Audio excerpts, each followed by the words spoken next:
completely unnecessary. Completely unnecessary. We have ESPN, former ESPN analyst Ryan Clark, who was last seen on the Pivot podcast crying about being fired, up there boo-hooing and crying, talking about he just wanted to be accepted. He just wanted to be this. He was trying to be something he wasn't, and all of this stuff. Now we have him up here taking shots at Sophie Cunningham and Caitlin Clark for no reason. Now, I'll be honest. I think Ryan Clark is a really good football analyst. I just can't get into him because he turns everything into a racism conversation. You could be talking about what your favorite pizza is. Ryan Clark just lit a fire he cannot put out. On a recent episode of the Pivot podcast, the former ESPN analyst decided to go scorched earth on two of the biggest names in the WNBA. He did not just critique their game, he made it personal, nasty, and completely unnecessary.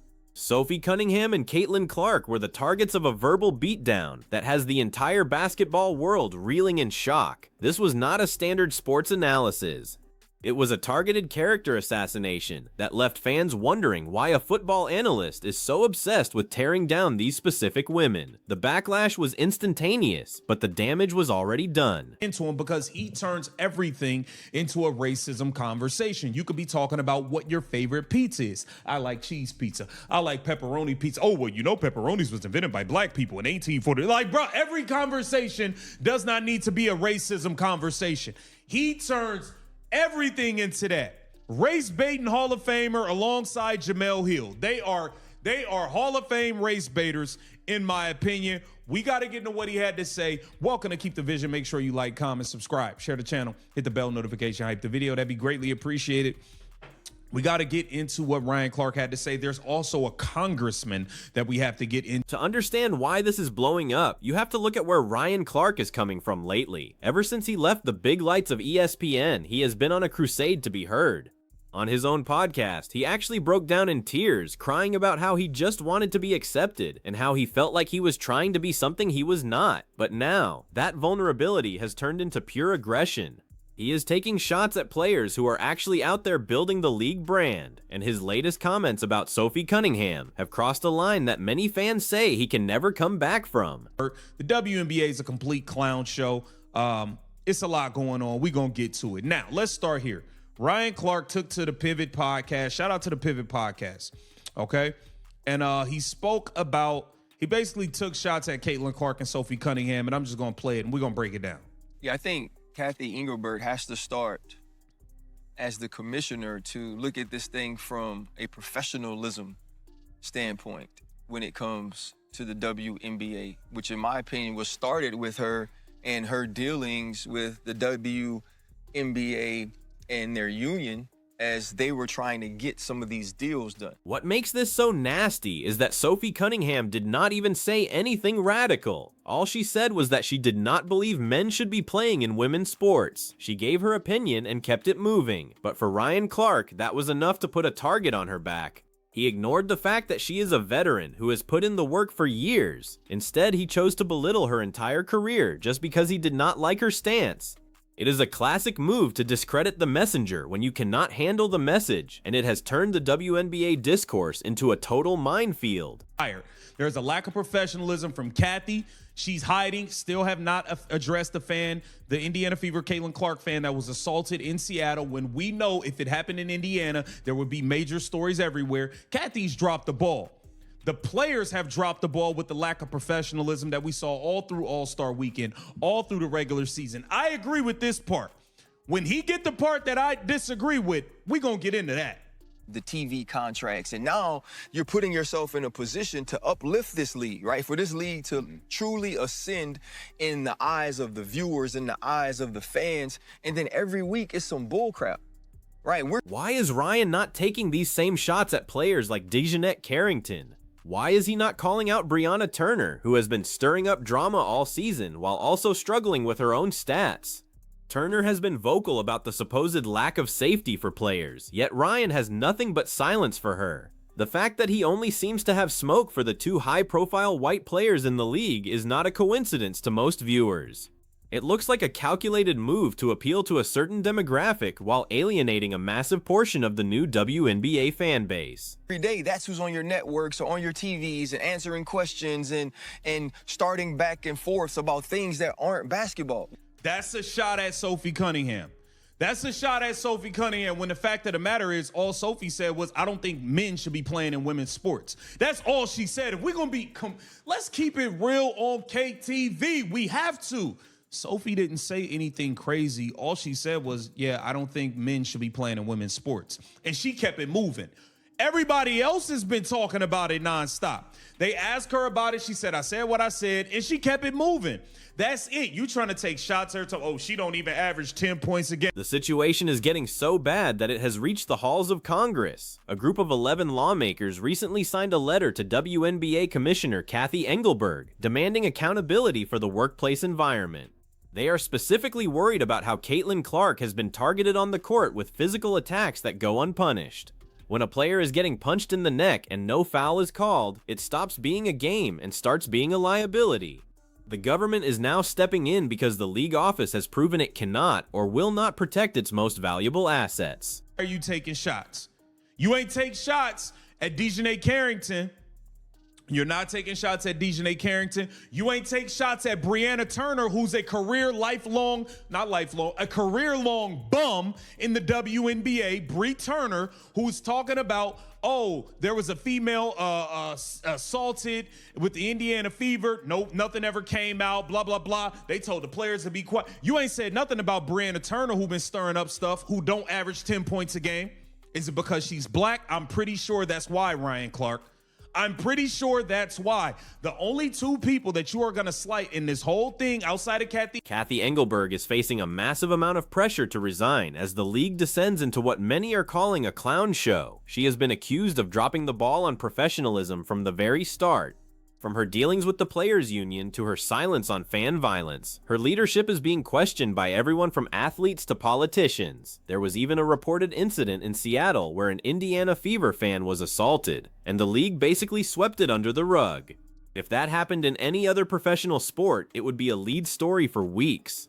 Getting fired from ESPN and talked about how he was trying to be accepted by white people and all this stuff. You was trying to be accepted. This is the same dude that goes at RG3 for having a white woman all the midst of the whole time. He got an interracial. They're like, come on, man, this dude is nuts. This dude is nuts, and this is why I don't really rock with Ryan Clark like that. I think he's a good football analyst, but I can't sit down and listen to this dude because all he does is race bait all the time. But that she matters. And so to me, it's about pushing the right things, not only if you're the executives, but the players as well. Talking about the right things, making sure the right things are in the forefront of people's minds. And the last... Ryan Clark's comments only add fuel to this fire of unprofessionalism. Instead of acting like a seasoned analyst, he is acting like a hater with a microphone. He spent time praising the Minnesota Lynx and the Las Vegas Aces, which is fine, but he used those teams as a shield to hide his true intentions. He wants to act like he is just a fan of the game, but his tone shift when talking about Indiana is undeniable. He wants to talk about Kelsey Mitchell hitting 30 points, which she deserves, but he cannot bring himself to give Caitlin Clark her flowers without a caveat. It's failed to ensure a safe environment for every player in the league after repeated attacks against Caitlin Clark and now Sophie Cunningham. Engelberg's continued lack of accountability is unacceptable. So everybody's calling for Cathy Engelberg's job. You got Ryan Clark running around still race baiting. I mean, that's all that guy runs around and does at this point. And it's just disgusting. It's just disgusting, everything that's taking place. Caitlin Clark has done everything to uplift this league and put the league on the map. And anybody that tells you anything otherwise, they straight up haters and liars. What says you? Get down in the comments. Let me know what you think. This Keep the Vision. Make sure you like, comment, subscribe, and share the channel. The irony of Ryan Clark talking about professionalism is lost on no one. This is the same man who went after Robert Griffin III for having a white wife while he himself is in an interracial relationship. The hypocrisy is staggering. He is trying to gatekeep who gets to be the face of the WNBA while he cannot even keep his own narrative straight. Fans are tired of the constant division and the attempts to tear down players who are actually bringing in the ratings and the revenue that the league has desperately needed for 3 decades. Sophie Cunningham is not the type to sit back and take this lying down. She has worked too hard to let a former football player tell her she does not belong in the conversation because of her scoring average. She represents a segment of the league that is tired of being told to be quiet and just play. When she spoke out about protecting women's sports, she knew she would take heat, but I do not think she expected a full-scale assault from a fellow athlete.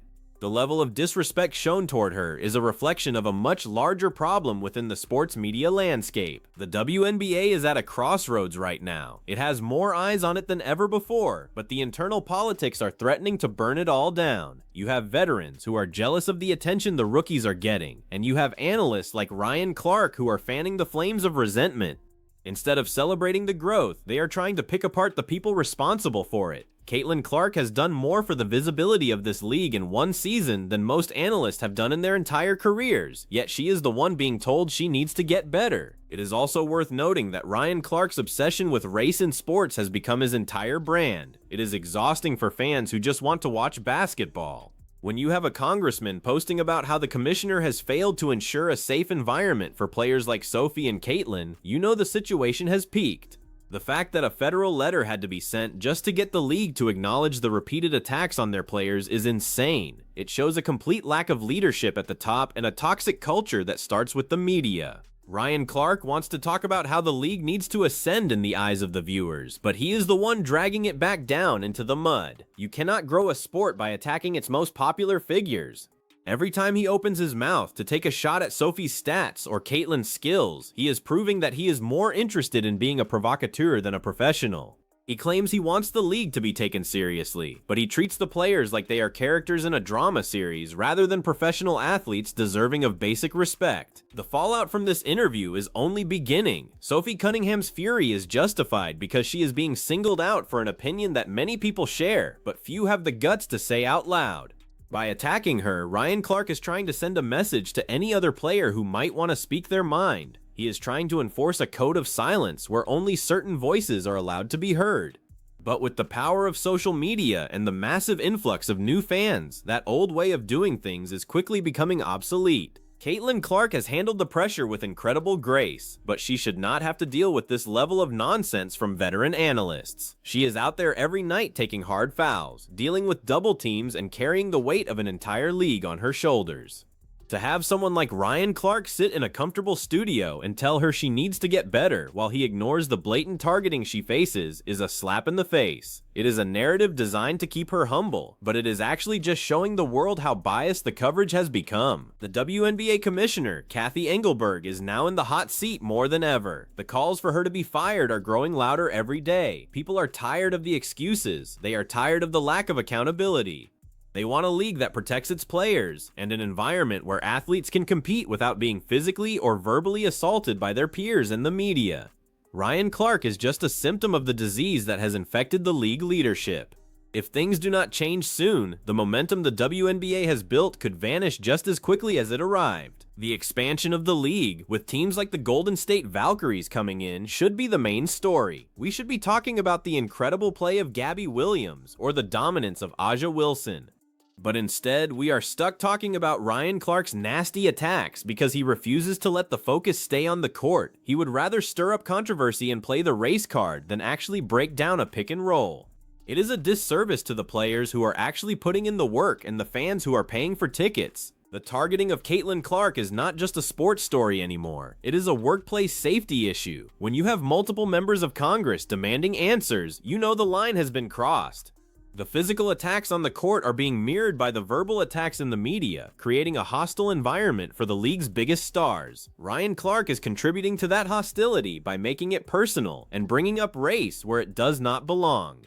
He is essentially giving people permission to continue the cycle of hate against these players. Ultimately, the truth is that Caitlin Clark and Sophie Cunningham are being held to a different standard than everyone else. They are expected to be perfect while everyone else gets a pass for their mistakes and their lack of production.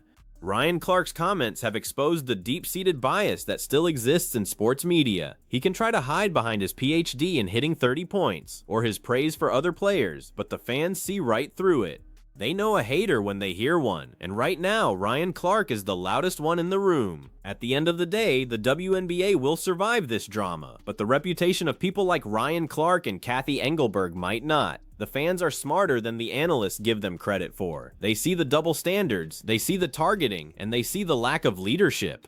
Sophie Cunningham and Caitlin Clark are going to keep playing, keep speaking their truth, and keep building this league despite the nasty attacks. The question is, will the media finally catch up and start treating them with the respect they have earned? Or will we keep seeing the same old tired script play out?